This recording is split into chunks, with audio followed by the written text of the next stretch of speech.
Hi, I'm Tim Teleke, owner of In-Out Labs.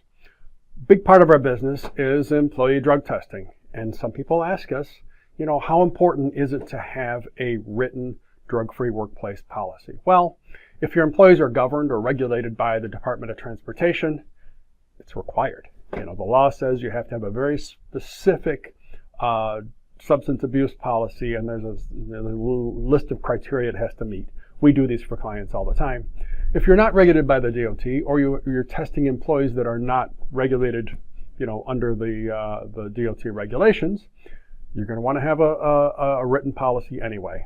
As you probably know, it's important you treat every employee the same way. Everybody within a certain category has to be treated the same way. That means you have to define maybe what the consequences are for failing a drug or alcohol test, or refusing to take one when requested to do it.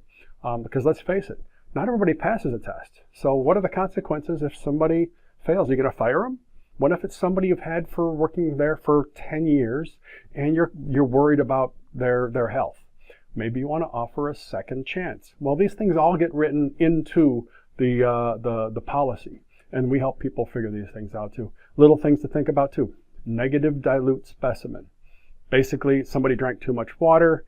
You're not necessarily getting a true result. It might be a negative, but there might be a trace of drugs or in the urine that are so diluted you really can't get a measurement. Most companies retest, but again, this should be in the policy. So to avoid lawsuits, to make sure all employees understand what the rules are going in, it's really important to have a written drug-free workplace policy.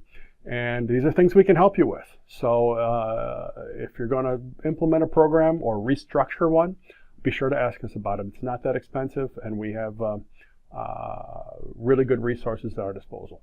I'm Tim Teleke at In-Out Labs, inoutlabs.com. Thanks.